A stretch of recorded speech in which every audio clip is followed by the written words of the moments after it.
పాకిస్తాన్ ఆక్రమిత కాశ్మీర్ పీఓకేలో బాంబు పేలుడు సంభవించింది. రావల్కోట్లోని హుసేన్ కోట్లో తెహ్రీక్ ఈ తాలిబాన్ పాకిస్తాన్ ఆత్మాహుతి దళం దాడికి పాల్పడింది. తెహ్రీక్ ఈ తాలిబాన్ పాకిస్తాన్ చేసిన ఈ దాడిలో 2 పాకిస్తాన్ పోలీసులు, 3 కాశ్మీర్ మద్దతుదారులు చనిపోయినట్టుగా తెలుస్తోంది. గాయపడిన వారిని రావల్కోట్ ఆసుపత్రికి తరలించారు. మృతుల్లో తిరుగుబాటు నాయకుడు జర్నోష్ నసీం. ఇప్పుడు ఆ జర్నోష్ నసీంను మీరు ఆర్టీవీ స్క్రీన్ పైన చూస్తున్నారు. ఈ జర్నోష్ నసీం కూడా ఈ దాడిలో చనిపోయినట్టుగా తెలుస్తోంది. 2024లో జర్నోష్ నసీంను ఐఎస్ఐ కిడ్నాప్ చేసింది. జర్నోష్ నసీం విడుదల కోసం అప్పట్లో కాశ్మీరీలు పెద్ద ఎత్తున పోరాటం కూడా చేశారు. ఇప్పుడు తెహ్రీక్ ఈ తాలిబాన్ పాకిస్తాన్ చేసిన దాడిలో 2 పాకిస్తాన్ పోలీసులతో పాటు ఈ జర్నోష్ నసీం కూడా చనిపోయారు. పూర్తి సమాచారం మా ప్రతినిధి రామ్దాస్ అందిస్తారు.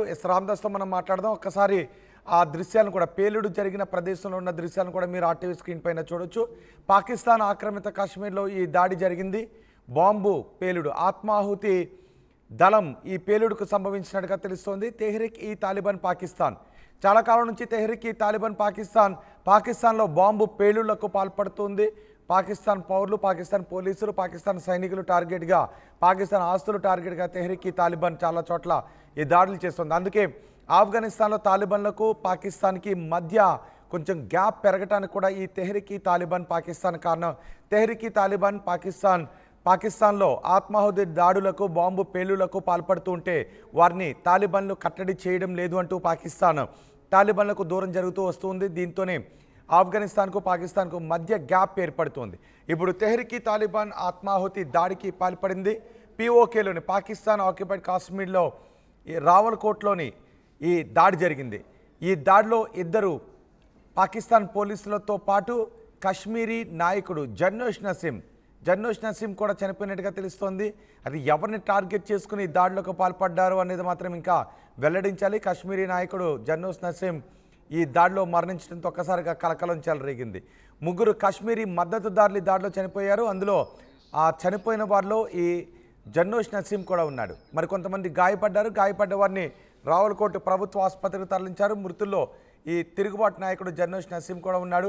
జర్నోష్ నసీంని అప్పట్లో 2024లో లాస్ట్ ఇయర్ ఆగస్టులో ఐఎస్ఐ కిడ్నాప్ చేసింది. ఐఎస్ఐ కిడ్నాప్ చేస్తే అతని విడుదల కోసం పెద్ద ఎత్తున కాశ్మీరీలు పోరాటం కూడా చేశారు. ఆ పోరాటాన్ని అణిచివేయటానికి ప్రయత్నాలు చేసినప్పటికీ పోరాటాన్ని మాత్రం అప్పట్లో ఉధృతంగానే చేశారు.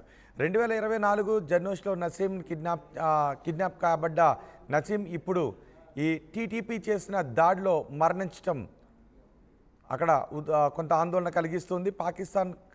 పాక్ ఆక్రమిత కాశ్మీర్లో దాడి జరిగింది. రావల్కోట్లోని హుస్సేన్ కోట్లో టీటీపీ ఈ దాడి చేసినట్టుగా తెలుస్తుంది. ఇప్పటికే టీటీపీని పాకిస్తాన్ అణచివేయాలని చూస్తుంది. టీటీపీ నాయకులను పెద్ద ఎత్తున మట్టుబెడుతుంది పాకిస్తాన్. టీటీపీ పాకిస్తాన్లో మారణహోమానికి పాల్పడుతుంది, ఉగ్రవాద చర్యలకు పాల్పడుతుంది. వాటిని అరికట్టడంలో తాలిబాన్ నేతలు విఫలమవుతున్నారంటూ తాలిబాన్లపై పాకిస్తాన్ ఆగ్రహాన్ని వ్యక్తం చేస్తుంది. ఒకవైపు నిజానికి పాకిస్తాన్లో బలూచిస్తాన్ లిబరేషన్ ఆర్మీ ఒకవైపు చుక్కలు చూపిస్తూ ఉంటే తెహ్రీక్ ఈ తాలిబాన్ పాకిస్తాన్ దళం పాకిస్తాన్ నేతలకు చుక్కలు చూపెడుతుంది. చాలా చోట్ల ఆత్మాహుతి దాడులకు పాల్పడుతుంది.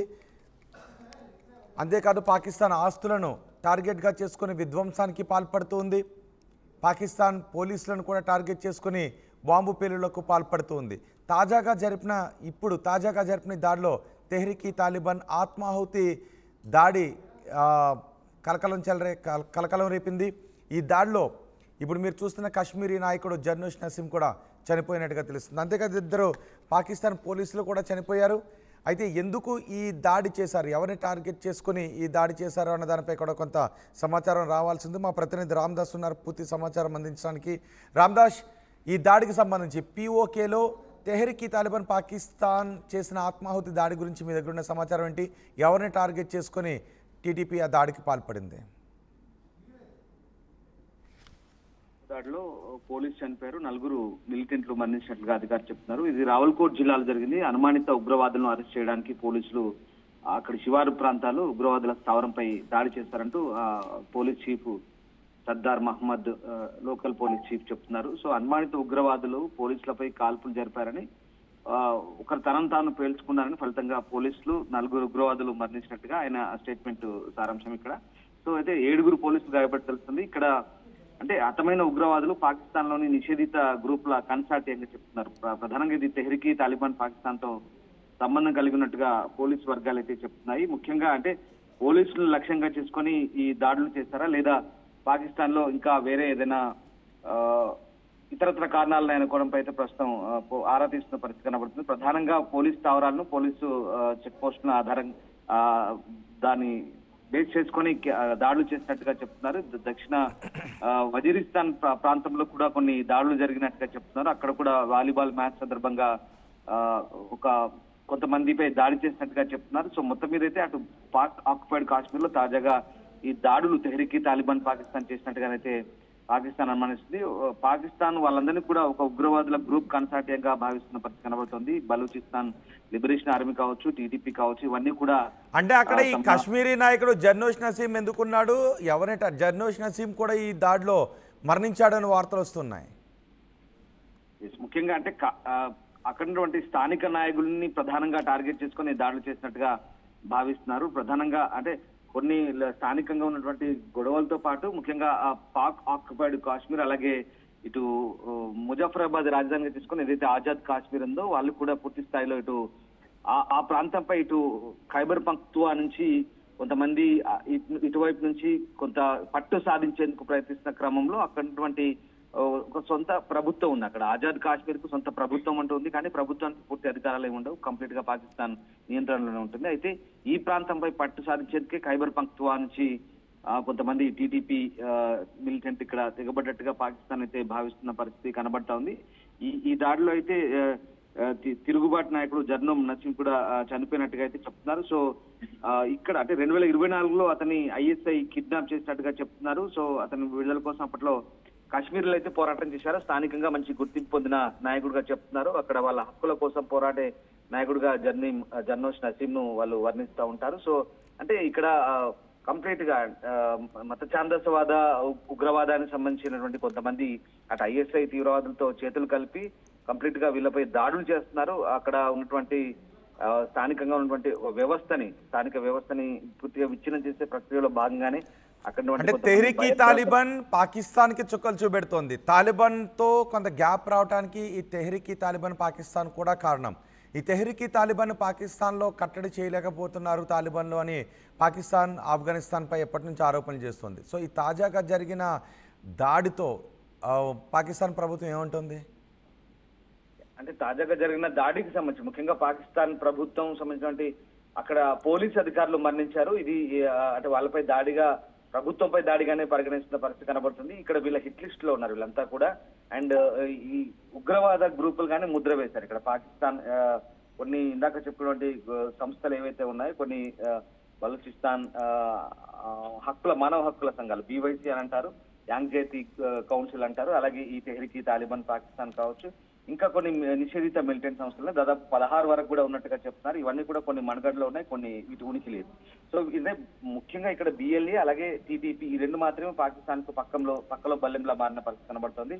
ఇటు బలూచ్ ప్రావిన్స్ కావచ్చు, ఇటు ఖైబర్ పఖ్తూన్ఖ్వా ప్రావిన్స్ కావచ్చు, వీళ్ళంతా కూడా ఈ రెండు వైపుల నుంచి కంప్లీట్ గా పాకిస్తాన్ లో కొంత భాగాన్ని పూర్తి స్థాయిలో అలజడి సృష్టిస్తున్న పరిస్థితి కనబడుతోంది. ఇప్పుడు పాకిస్తాన్ ప్రభుత్వం అయితే అక్కడ ఉన్నటువంటి తమ సైనిక స్థావరాలను లక్ష్యంగా చేసుకుని ఇట్లాంటి దాడులు చేశారని చెప్తుంది. అలాగే స్థానిక పోలీసులు కూడా మట్టుబెట్టడం పాటు స్థానికంగా ఉన్నటువంటి అడ్మినిస్ట్రేషన్ ని కొంత ఇబ్బంది గురి చేసే ప్రక్రియలో భాగంగానే అక్కడ స్థానికంగా అలజడి రేపే ప్రక్రియలో భాగంగా చెప్తారు. మనకు తెలిసిన కొన్ని పీస్ కమిటీలు ఉంటాయి ఆ ప్రాంతంలో. ఆ పీస్ కమిటీలు కొన్ని పనిచేస్తూ ఉంటాయి. ప్రతి పీస్ కమిటీలు ప్రధానంగా ఇక్కడ బలూచిస్తాన్ లో గిరిజన హక్కుల కోసం పోరాడుతుంటాయి. ఇక్కడ అలాగే ఆజాద్ కాశ్మీర్ అని వాళ్ళు చెప్పుకునే పిఓకే ప్రాంతంలో కూడా స్థానికంగా ఉన్నటువంటి తమ హక్కులు, తమ పరిపాలనకు సంబంధించి కొన్ని అంశాల వారీగా వాళ్ళు కొన్ని నిర్దేశిత లక్ష్యాలను పెట్టుకుంటారు. సో అవి తిరిగి పాకిస్తాన్ ప్రభుత్వంచే అమలు చేయబడతాయి కొన్ని.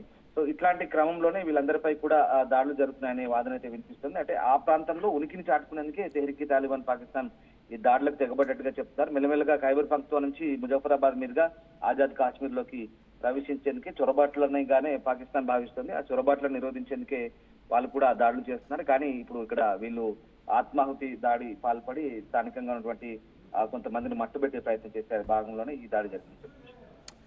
రైట్ రామ్దాస్, పాకిస్తాన్ ఆక్రమిత కాశ్మీర్ పీఓకేలో ఆత్మాహుతి దాడి జరిగింది.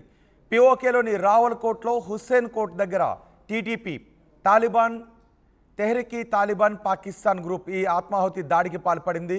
ఈ దాడిలో 2 పోలీసులు చనిపోయారు, 3 కాశ్మీర్ మద్దతుదారులు కూడా చనిపోయినట్టుగా తెలుస్తోంది.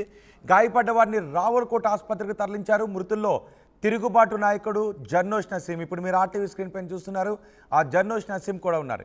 జర్నోష్ నసీంని 2024 ఆగస్టులో ఐఎస్ఐ కిడ్నాప్ చేసింది. ఐఎస్ఐ కిడ్నాప్ చేయడంతో పెద్ద ఎత్తున జర్నోష్ని విడుదల చేయాలంటే అప్పట్లో కశ్మీరీలు పోరాటం కూడా చేశారు. ఇప్పుడు తెహ్రీక్ తాలిబాన్ చేసిన ఆత్మాహుతి దాడిలో ఈ కశ్మీరీ నాయకుడు జర్నోష్ నసీం కూడా చనిపోయాడు.